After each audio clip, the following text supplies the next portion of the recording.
एक नन्ना मुन्ना सा कोह पैमा मौजूद है जिसका नाम है वाइस एलिजर। 10 साल की उम्र से ही अपनी कोह पैमाई का आगाज कर दिया था। 2003 से जाते थे, वहाँ से ये शौक मुझे हो गया कि माउंटेन्स पे जाना है। जिस ईयर भी हम वहाँ पे नहीं जाते थे ना, उस ईयर ही मुझे बहुत उलझन सी फील होती थी कि हम कुछ मिस कर रहे हैं। जैसे कश्मीर, फिर नारायणगढ़, फिर डैडी का प्लान बना K2 का, तो मुझे पता लग गया। जिद करके फिर मैंने किया वो। एक तो K2 बेस कैंप को किया है, दूसरे गंग पीक को भी हमने अटेम्प्ट किया और हमने गोंडोगोरो पीक को भी सबमिट किया। अस्सलाम वालेकुम नाज़रीन, टुडे डिजिटल के साथ मैं हूं आपकी मेज़बान आमना उस्मान। नाज़रीन, आज मेरे साथ एक नन्ना मुन्ना सा कोह पैमा मौजूद है जिसका नाम है वाइस एलिजर और इसने 10 साल की उम्र से ही अपनी ट्रैकिंग का, अपनी कोह पैमाई का आगाज़ कर दिया था। इस वक्त भी ये ताज़ा एक जगह से कोह पैमाई करके आया है। वालिद के साथ ये जाते हैं और बड़ी बड़ी जगहों को सर कर लेते हैं। मेरे साथ इस वक्त मौजूद हैं, हाँ जी, वाइस एलिजर। इतने छोटे से हैं और उसके बाद ये शौक़ कहाँ से पैदा हुआ? ये शौक़ तो हम 2003 से जाते थे, तो वहाँ से ये शौक़ मुझे हो गया कि माउंटेन्स पे जाना है और मुझे माउंटेन बहुत अच्छे लगने लग गए।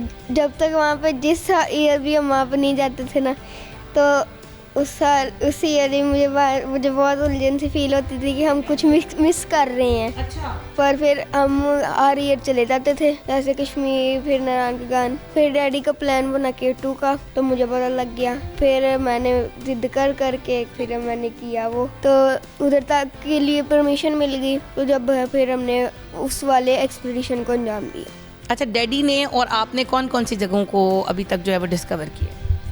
हमने एक तो K2 बेस कैंप को किया है और खुसरगंग पीक को भी हमने अटेम्प्ट किया था, पर मौसम ख़राब हो गया तो हम वापस आ गए। और हमने गोंडोगोरो पीक को भी सबमिट किया है। अच्छा, कंकोडिया जो K2 का बेस कैंप है वो तो बड़ा ख़तरनाक है। वहाँ तक जाने के लिए इतनी क्रेवस से होकर गुजरना पड़ता है और रस्सों से लटक के जाना पड़ता है। डर नहीं लगा आपको? डर तो लगता है, पर सारे साथ होते हैं तो फिर नहीं लगता है। इस बार ऐसी क्या बात हुई थी कि जिस पर डर लगा था? इस बार जब मैं इसके बेस कैंप पे जा रहा था, गोंडोगोरो पीक के बेस कैंप पे जा रहा था, तो वहाँ पे ग्लेशियर था और ग्लेशियर के अंदर मेरा पैर चला गया, तो मुझे लगा कि कर्वस है, तो मैं डर गया।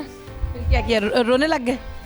नहीं, रोया तो नहीं, पर मेरा जूता गीला हो गया। फिर हमने उससे आगे मैंने थोड़ा सा चप्पल में किया, पर फिर मैंने सॉक्स उतार के वही गीले ही जूते पहन के, तो हम जल्दी से तेजी से आगे को चले। इतनी सर्दी में चप्पल पहनी पड़ती है।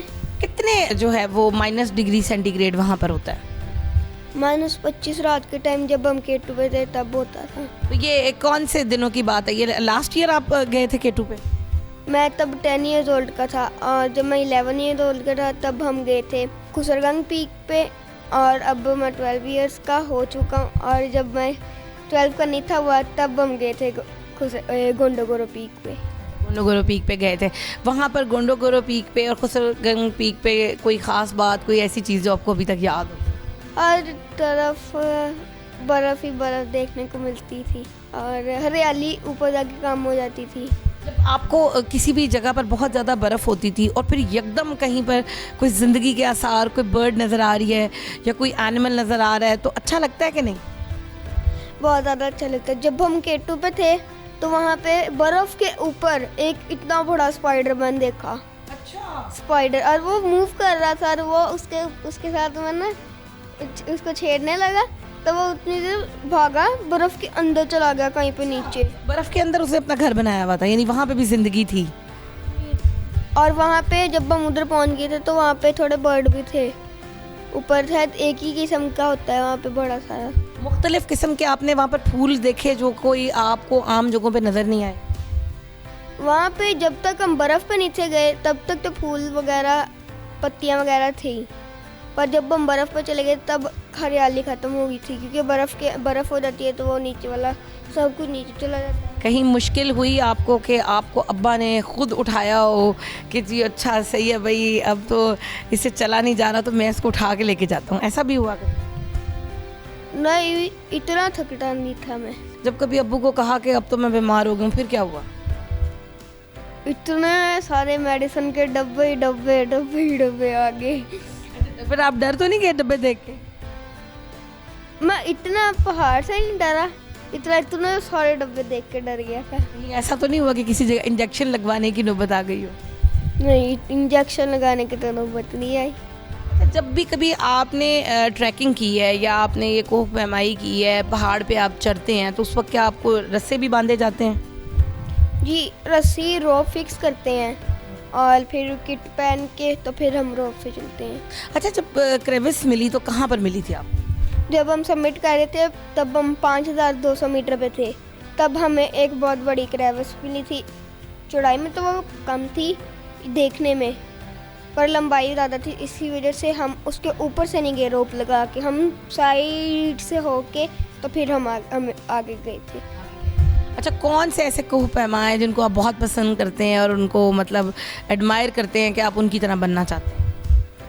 मैं डैडी की तरह। डैडी के अलावा और कोई? मोहम्मद अली सतपारा। अच्छा, वाह, मोहम्मद अली सतपारा की तरह बनना चाहते हैं। अच्छा, स्कूल में जब आप जाते हैं तो क्या दोस्त बहुत हैरान होते हैं, खुश होते हैं कि वाह, हमारी तरह इतना छोटा सा बच्चा है और उसने इतना बड़ा पहाड़ जो है वो सर कर लिया? खुश तो होते हैं पर वो मज़ा नहीं आता। उसमें मज़ा नहीं आता आपको? मशहूर हुए हैं इसकी वजह से? जी, मशहूर तो हुए हैं, पर मैं चाहता हूँ कि मैं अपने से ज़्यादा अपने मुल्क पाकिस्तान का नाम रोशन करूँ। वाह भाई वाह, मुल्क पाकिस्तान का नाम रोशन करना चाहते हैं, बहुत अच्छा ख्याल है। आइए चलते हैं उनके पास जो कि इनके वालिद साहब हैं और अशीर चौधरी से जानते हैं कि उन्होंने इनके अंदर ये ख्वाहिश किस तरह बेदार की थी। जी अशीर चौधरी साहब, कितना अरसा हो गया आपको कोह पैमाई करते हुए? 2018 से मैं कोह पैमाई कर रहा हूँ। और कहाँ पर आप जा चुके हैं और बच्चे को लेके कहाँ गए? कश्मीर में, नारान में, इसके बाद फिर गेटो बेस कैम्प, फिर जो है मैंने खुद से एक पीक है बरीला, उसको सबमिट किया। उसके बाद फिर हम वाइस के साथ खुसरगंज को अटैम्प्ट किया, लेकिन हम नाकाम हो गए। 4848 मीटर से हम नीचे कॉल ऑफ कर दिया हमने, क्योंकि मौसम ख़राब हो गया था। अच्छा, वाइफ भी आपके साथ जाती है? नहीं, वाइफ पहले जाती थी लेकिन अब नहीं जाती हैं, क्योंकि वो शौक ख़त्म हो गया? नहीं, शौक नहीं, वो ये कहती है कि मैं घर में रहूँगी तो ज़्यादा परेशान नहीं होंगी, क्योंकि यहाँ पे फैमिली है। तो अगर आप ऊपर चले जाएं, मैं पीछे नीचे वेट कर रही हूँ, तो उससे ज़्यादा मैं परेशान होंगी। ऊपर नहीं जाती हैं आप? वो ऊपर नहीं जाती है। तो ये है कि खुसरगंज पे, और फिर अभी जो हमने अटैम्प्ट की थी गोंडोगोरा, उसे हम कामयाबी के साथ जो है सर करके, तो फिर हम 7 अक्टूबर को सबमिट किया था और हम फिर 13 अक्टूबर को फिर लाहौर पहुंचे थे। कितनी मतलब ऊपर जाकर जो है वो ऑक्सीजन कम होने लग जाती है और फिर सांस लेने में मुश्किलात पेश आती हैं? नॉर्मली जो है मुझे जो है 3000 मीटर से मेरी सांस फूलना शुरू हो जाती है। उसकी एक वजह तो ये है कि मैं फ्रंट पे होता हूँ और मैं तेज़ी से आगे जा रहा होता हूँ, क्योंकि मुझे कैप्चरिंग करनी होती है। और दूसरा ये है कि वैसे भी 3000 मीटर हमारा जो जिस्म बना हुआ है वो है बना हुआ है 2500 मीटर तक का लिए। उससे ऊपर जब जाते हैं, जी कोई भी जाए, तो उससे ऊपर जो है वो सांस फूलता ही है। तो ये है कि इफ़ेक्ट होना शुरू हो जाता है, लेकिन एक प्रोसेस होता है एक्लेमेटाइजेशन का, तो हम उस रूल को नहीं छोड़ते हैं।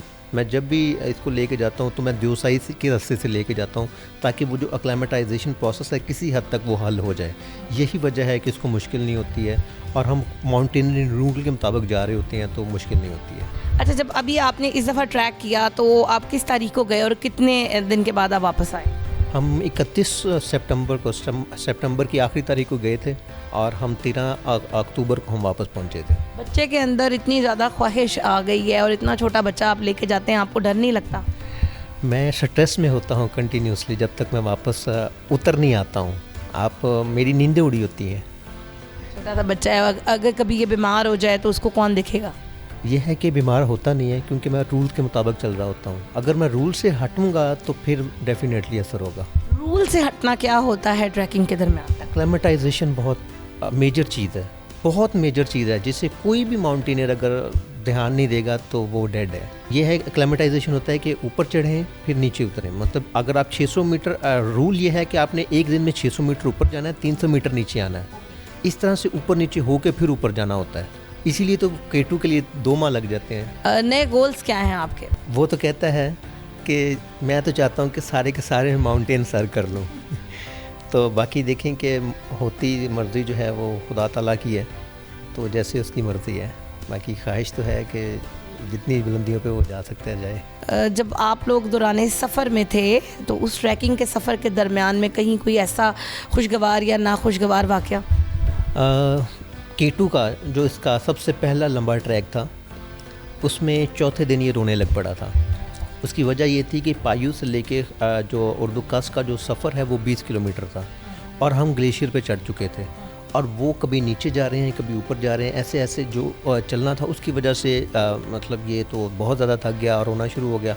लेकिन हमें टारगेट तक पहुंचना भी बहुत ज़रूरी था। उस वक्त मैंने इसे एक बात समझाई थी कि यहाँ पे तुम आए हो अपनी मर्ज़ी से, मैं तुम्हें रोक रहा था कि ना आओ, मुश्किल है, ये आसान काम नहीं है। तो बस मुझे एक ही दफ़ा इसको समझाना पड़ा था। तो बस वो मेरे लिए परेशानी थी, ज़रूर बहुत बड़ी परेशानी थी मेरे लिए कि अगर इसे कुछ हो जाए तो बहुत बड़ी मुश्किल बन जाएगी, लेकिन इससे हिम्मत नहीं हारी है। कभी ऐसा हुआ हो कि सफ़र के दरमियान में आप लोगों को कोई ज़ख्मी हो गया हो या कोई इतना बीमार हो गया हो कि आपको फ़ौज पाकिस्तान की हेल्प लेनी पड़ी हो? नहीं है, अल्लाह पाक की मेहरबानी से कभी ऐसा नहीं हुआ। तो नाज़रीन, आपने अशीर चौधरी और वाइस एलीज़र जो कि नन्हा मुन्ना सा हमारा छोटा सा कोह पैमा है, इसकी गुफ्तगू सुनी। इतनी छोटी उम्र का, अभी तक मेरे ख़्याल में पूरी दुनिया में कोई कोह पैमा जो है वो आपको नज़र नहीं आएगा और हौसले उसके इतने जवान हैं कि वो चाहता है कि तमाम के तमाम जो माउंटेन्स हैं उनको वो डिस्कवर कर ले। मुझे उम्मीद है कि अल्लाह ताला ज़रूर इसको इसमें कामयाब करेंगे। और अगले प्रोग्राम तक के लिए अपनी होस्ट आमना उस्मान को इजाज़त दीजिए। अल्लाह हाफ़िज़।